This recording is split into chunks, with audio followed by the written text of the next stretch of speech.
అందరికీ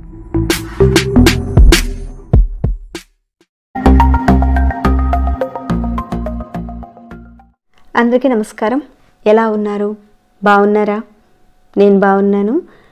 మీరందరూ అమ్మవారి ఆశీస్సులతో బాగుండాలని కోరుకుంటూ ఈరోజు ఒక మంచి వీడియోతో మీ ముందుకు వచ్చాను. రేపు సోమవారం త్రయోదశితో కూడి వస్తుందండి. సోమవారం త్రయోదశి రోజున ప్రత్యేకమైన ఈ దీపాన్ని ఏ రకంగా వెలిగించుకోవాలి, అలానే ఏ సమయంలో వెలిగించుకోవాలి అనేది చూద్దామండి. శివుడికి ఈ దీపాన్ని వెలిగిస్తే మీరు అన్ని రకాల బాధలు తొలగుతాయి. ఈ ఒక్క దీపాన్ని వెలిగిస్తే తీరని బాధలన్నీ కూడా తొలగిపోతాయని భక్తుల విశ్వాసం. ఈ సోమవారం త్రయోదశి రోజున చేయవలసిన పనుల గురించి కూడా కాస్త మనం తెలుసుకుందాం వీడియోలో. అవన్నీ కూడా తెలుసుకునే ముందు ఒక చిన్న రిక్వెస్ట్ అండి. ఎప్పుడు చెప్పే మాటే వీడియోకి ఒక చిన్న లైక్ చేయమని, సబ్స్క్రైబ్ కాని వారు వచ్చి చూస్తుంటే మన ఛానల్కి సబ్స్క్రైబ్ చేసుకొని బెల్ బటన్ ప్రెస్ చేసి ఆల్ అనే నోటిఫికేషన్ని ఆన్లో పెట్టుకోండి. ఇంకా అడుగుతున్నారు కదా అనేక రకాలైన సమస్యలకు సంబంధించిన పరిహారాలని మన ఛానల్లో చాలానే ఉన్నాయండి. మీరు ఒకసారి ఛానల్లోకి వెళ్ళి చూడండి. మీ మనసుకు నచ్చింది మీరు చేయగలిగే దాన్ని ఎంచుకుని ప్రయత్నం చేయండి. చేసిన తర్వాత మీకు వచ్చిన మార్పుని, రిజల్ట్ని నాతో షేర్ చేసుకోవడం మర్చిపోకండి. అలానే వీడియోని ఎండింగ్ వరకు చూడండి, అన్ని విషయాలు తెలుస్తాయి. ఇక మన వీడియో మాటకి వెళ్దాము. గత జన్మలో ఏ బాధలున్నా, ఎలాంటి సమస్యలు ఉన్నా కానీ అవన్నీ కూడా తీరాలంటే పరమేశ్వరుడి యొక్క ఆరాధన అనేది చాలా విశేషంతో కూడుకుని ఉంటుంది. అది కూడా సోమవారం రోజున త్రయోదశితో కలిసి వస్తే కనుక దానిని సోమ ప్రదోషం అని చెప్తారు. శుక్లపక్షంలో వచ్చే త్రయోదశిని సోమ ప్రదోషం అంటారు. కృష్ణపక్షంలో వచ్చే త్రయోదశిని శని ప్రదోషం అని ఈ రకంగా చెప్తారు. అసలు ఈ ప్రదోష సమయానికి ఎందుకు ఇంత ప్రాముఖ్యమైంది అంటే కనుక ఈ సమయంలో శివపార్వతులు ఇద్దరూ కూడా ఆనంద తాండవం చేస్తూ ఉంటారు. అక్కడ ముక్కోటి దేవతలు, ప్రమదగళాలు, అలానే విఘ్నేశ్వరుడు, సుబ్రహ్మణ్య స్వామి వారు వీరందరూ కూడా ఆనంద తాండవాన్ని తిలకిస్తూ ఉంటారట. ఆ సమయంలో పరమేశ్వరుడు ప్రసన్నంగా ఉంటాడట, ఆనందంగా ఉంటాడట. అందుకని ఆ సమయంలో మనం ఏదైనా ఒక కోరిక అనేది కోరుకుంటే అది వెంటనే నెరవేరుతుందని ఆయన వరం ఇవ్వడం జరిగింది. అందుకని ఆ సమయంలో ప్రత్యేకంగా పూజించాలని మన పండితులు చెబుతూ ఉంటారు. ఇక మీరు ప్రదోషం రోజున చక్కగా ఉదయాన్నే స్నానం చేసుకొని తెల్లని వస్త్రాలు కట్టుకోవాలి. ఎవరైతే సోమవారం రోజున ప్రత్యేకంగా పూజ చేస్తారో ఆ పూజా ఫలితం మీకు దక్కాలంటే ఆ రోజున తినకూడని పదార్థాలు ఉన్నాయండి. అలానే ఎలాంటి రంగు వస్త్రాలు ధరించకూడదు, ఎలాంటి విధి విధానాలు పాటించాలి, ఎలాంటి పొరపాటు చేయకూడదు అన్న విషయం మీద కూడా నేను ఒక వీడియోలో పూర్తిగా మీ అందరికీ కూడా చెప్పడం జరిగింది. ఆ వీడియోని ఎవరైనా మీలో మిస్ అయి ఉంటే కనుక ఒకసారి చూడండి. ఇక ఆ రోజున మీకు వీలైనప్పుడల్లా పంచాక్షరి మంత్రాన్ని ఓం నమ శివాయ, ఓం నమ శివాయ అనే మంత్రాన్ని మీరు జపించుకుంటూ ఉండండి. అయితే సోమవారం రోజున ఉపవాసం చేస్తే చాలా విశేషమైన ఫలితాలు వస్తాయండి. చేయలేని వారు పండ్లు, పాలు అనేటివి తీసుకోవచ్చు, కానీ మీరు ఉడికించిన పదార్థాలు మాత్రం తీసుకోకండి. ఈరోజు ప్రదోష పూజ ఏ రకంగా చేసుకోవాలంటే, ప్రదోష వ్రతం చేయాలనుకునేవారు ఉదయాన్నే బ్రహ్మే ముహూర్తంలో చక్కగా లేచి మీరు స్నానాది కార్యక్రమాలన్నీ కూడా ముగించుకొని మీ పూజ గదిలో మీ పూజ అనేది చేసుకోవాలి. మీ పూజ గదిలో మీరు ఎన్ని దీపాలు వెలిగించినా కానీ పరమేశ్వరుడికి సపరేట్గా దీపారాధన చేసుకోండి.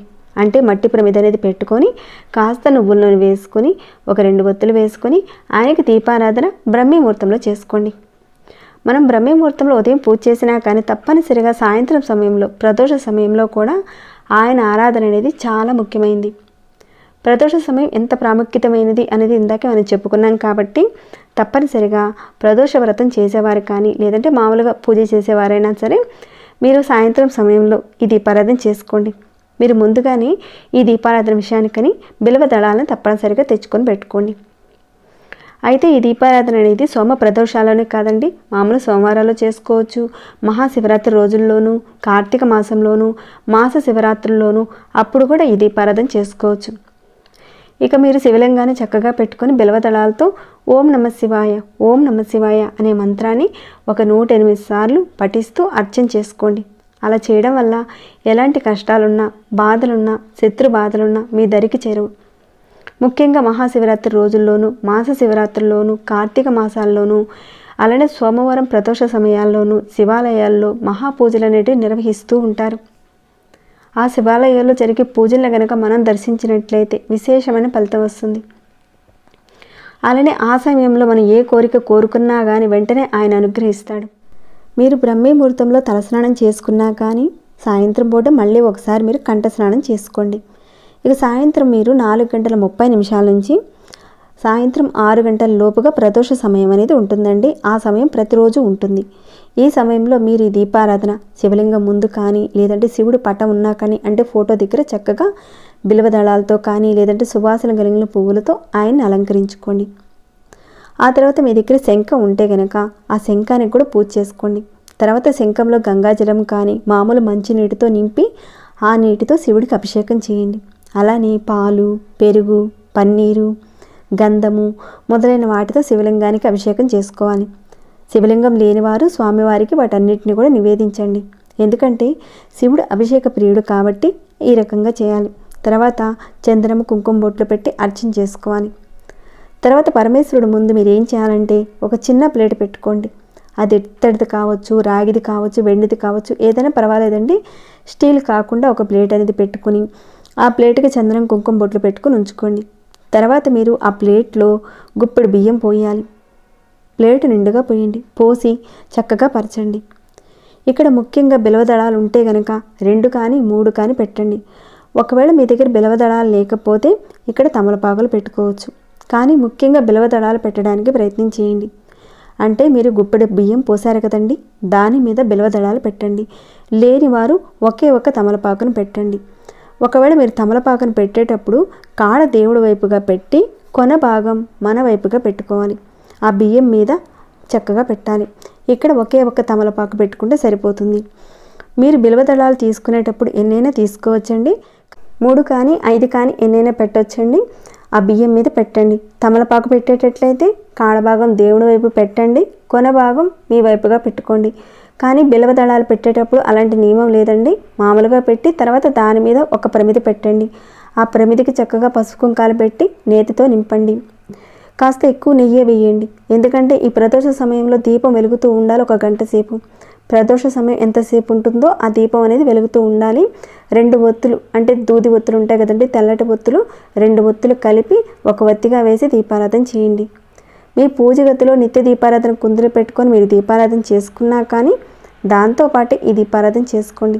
తర్వాత ఈశ్వరుడు యొక్క నామాలు, అష్టోత్తర నామాలు 108 ఉంటాయి కదండి, వాటిని తప్పకుండా పఠించండి. రాని వాళ్ళు పంచాక్షరి మంత్రాన్ని మీ అందరికీ తెలిసిందే కదండి, ఓం నమ శివాయ అనే నామాన్ని పఠించండి. తర్వాత ధూప దీప హారతలన్నీ కూడా చూపించండి.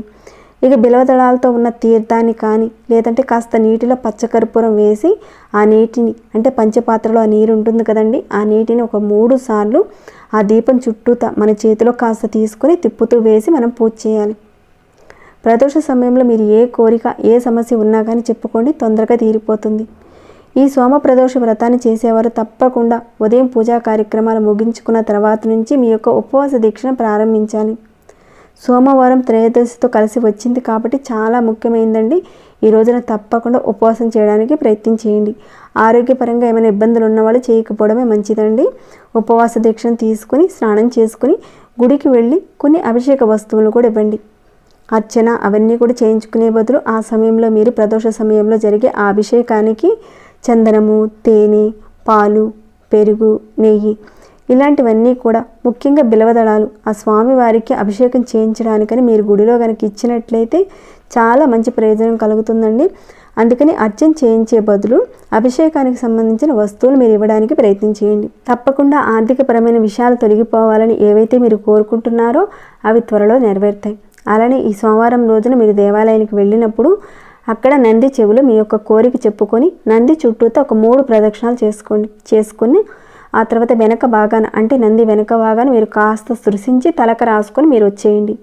అలా రావడం వల్ల మీరు అనుకున్న కోరిక అనేది నెరవేరుతుంది.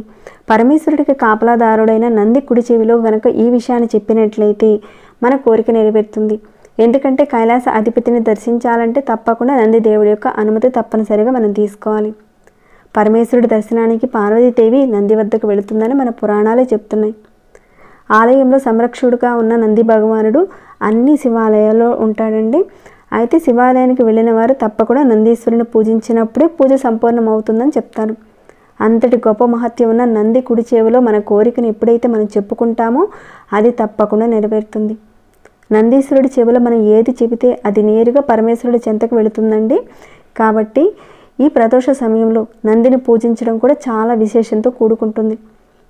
ప్రదోష సమయంలో ముఖ్యంగా మీరు చేయవలసింది ఏంటంటే ఆవుకి అంటే గోమాతకి అవిసె కూర కానీ ఆవుకి గ్రాసం పెట్టడం కానీ, లేదంటే మీకు తోచింది అరటి పండ్లు కానీ ఏవైతే మీకు వీలవుతుందో అది పెట్టండి ఆవుకి. ఈరోజు ఎంతగా పరమేశ్వరుని పూజిస్తే మనకున్న ఈతి బాధలు, కష్టాలు, ఇబ్బందులు అన్నీ కూడా తొలగిపోయి అనేక రెట్ల ఫలితాన్ని ఆయన ప్రసాదిస్తాడు. తప్పకుండా ఈ సోమవారం ప్రదోష సమయంలో ఇప్పుడు చెప్పుకున్న వాటన్నిటిని కూడా పాటిస్తారని భావిస్తున్నానండి. ఇక ఈ వీడియోని ఇంతటితో ముగిస్తున్నాను. మరి మీ మనసుకి ఎలా అనిపించింది అనే మాట చెప్పండి.